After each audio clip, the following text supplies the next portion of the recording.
For 20 years, I've driven India's highways, through the blistering heat of Rajasthan's deserts, the muddy chaos of monsoon-drenched plains, and the fog-choked roads of the north. My truck, Lakshmi, an aging Ashok Leyland painted a faded orange, has been my lifeline, my home on wheels.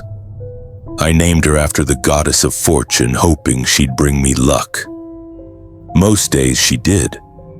But in the dead of a January night in 2025, on a desolate stretch of road between Srinagar and Gulmarg in Kashmir, that luck ran dry. And something far darker took its place. The winter that year was brutal, even for Kashmir. Snow fell in thick, relentless curtains, blanketing the valleys and choking the mountain passes. The temperature hovered at -15 degrees Celsius, a bone-deep cold that turned breath into frost and numbed fingers through layers of wool. The road to Gulmarg wound through a frozen wilderness.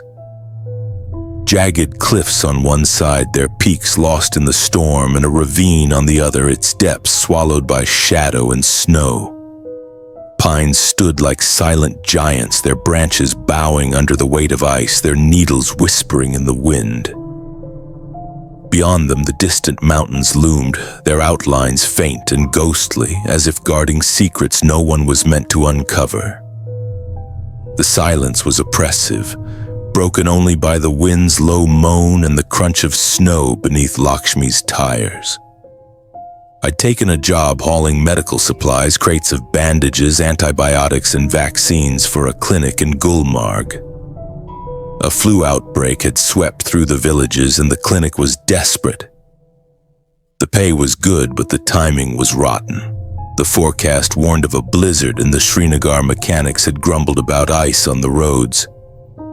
Still, I trusted Lakshmi. She'd carried me through worse. Besides, I had a personal stake in this run. My sister Priya lived in a hamlet near Gulmarg, and her last letter mentioned a fever that wouldn't break. I'd packed extra blankets and a thermos of chai, hoping to see her once the delivery was done. That hope kept me warm as the storm closed in. It was past midnight when trouble struck. The blizzard had turned the world into a white void, my headlights barely piercing the swirl of snow. Lakshmi's engine growled steadily, her wipers slapping against the frost creeping up the windshield. The heater wheezed, fighting a losing battle against the cold seeping through the cab. My hands ached on the wheel, my eyes burned from staring into the endless white. The CB radio had been silent for hours, its static a faint hiss beneath the wind's howl. I hadn't passed another vehicle since dusk, and the last sign, a weathered plank reading Gulmarg 42 kilometers, was half buried in a drift, its edges crusted with ice. Then it happened. Lakshmi shuddered, her engine coughing like a dying animal. The dashboard lights blinked erratically and the truck slowed, tires skidding on the ice. She rolled to a stop, the silence crashing in like a wave. I turned the key, nothing but a dry click. My stomach dropped. The battery couldn't be dead. I'd tested it that morning. I tried again, then again, the clicks mocking me in the stillness. The wind rocked the truck, snow piling against the doors. That faint, acrid smell hit me, burnt cloth or charred wood, mingling with the clean scent of pine and frost. It didn't belong here. I grabbed my flashlight and stepped out, the cold hitting me like a fist. The wind roared, flinging snow into my face, stinging my eyes. My boots sank into the powder, the chill clawing through my jeans. I popped the hood, the hinges creaking, and shone the light inside. Ice glazed the cables, but everything looked intact. The engine was a mystery, dead without reason. I cursed under my breath, my words snatched away by the storm. The road stretched empty in both directions, a pale scar through the wilderness. The pines watched, their shadows swaying, and that burnt smell grew sharper like a fire smoldering just beyond sight. Back in the cab, I locked the doors and checked my phone. No signal, and the battery plunged from 80% to 15% in moments, the screen dimming. The cold, I told myself, though doubt gnawed at me. I'd wait for help, another trucker, maybe a patrol. But as the minutes dragged on, the silence thickened, pressing against the windows. My breath fogged the glass and I wiped it clear, peering into the storm. The headlights flickered, their glow swallowed by the snow. That's when I heard it, a sound beneath the wind, so faint I thought I'd imagined it. A murmur like voices whispering in unison carried on the storm. I froze, straining to listen. It was soft, rhythmic, almost musical, but the words slipped away, foreign and urgent. My pulse quickened. I leaned closer to the windshield, my breath clouding it again. The whispers grew, threading through the wind, closer now, as if circling the truck. I grabbed the flashlight, its beam trembling as I swept it across the windows. Nothing but snow, endless swirling snow. The CB radio crackled, though I'd switched it off hours ago. Static buzzed and a voice, low, garbled, not quite human, cut through. "Stay, they see you." I lunged for the knob, twisting it silent, my heart hammering. The cab felt tighter, the cold sharper, my breath a thick plume now. A shadow darted across the passenger window, there then gone. I spun, but the seat was empty, the leather cracked and still. The whispers returned, louder, insistent. "Vikram, stay!" My name hissed like a threat. Sweat beaded on my forehead despite the cold. A tap sounded on the driver's window, slow, deliberate. I aimed the flashlight, but the beam caught only snow. The tapping shifted to the roof, a crunching rhythm like boots pacing above. I clutched a wrench from under the seat, its metal biting my palm. "Who's there?"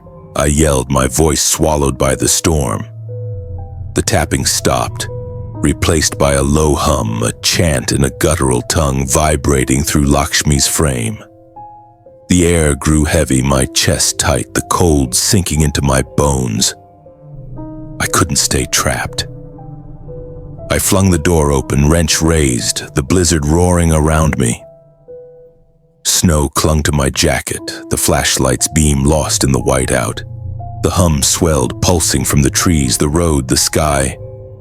Shadows moved, tall and thin, others small. Their forms blurred, shifting like smoke. Their eyes glowed, faint embers in the storm fixed on me. I swung the light and one stepped forward. A man, his face a ruin of bone and torn flesh, one arm dangling, fingers too long. He pointed, his voice a rasp. "Vikram." The word echoed, joined by the whispers, "Stay. Join us." More emerged. A woman, her face eyeless, black sockets weeping ink. A child, skull cracked, clutching a frozen rag. They glided, leaving no tracks, their presence a weight on my soul. The hum became a scream, the truck shaking behind me. I stumbled back, the wrench slipping, fear choking me. This road, this mile, was alive with death, a trap for the living foolish enough to linger. I scrambled into the cab, slamming the door. The tapping exploded, on the windows, the roof, the floor, frantic everywhere. The chant roared, drowning my thoughts. I jammed the key into the ignition, hands shaking, begging Lakshmi to wake. She sputtered, then roared, the engine's growl a lifeline. I floored it, tires spinning, the truck lurching through the snow. The figures faded, but their eyes burned in the rearview mirror, red and unblinking, until the storm swallowed them. I drove until dawn broke, gray and weak, reaching a checkpoint near Gulmarg. Truckers warmed their hands by fires, their laughter jarring against my dread. I asked about that road, calling it the Hollow Mile. Most scoffed, blaming the storm, but an old driver, his eyes sunken, pulled me aside. "The spirits," he whispered. "A convoy crashed there decades ago, soldiers' families burned or frozen. They haunt that mile call into the living. You're lucky. Luck didn't feel like the word. In Srinagar, Lakshmi ran fine as if untouched.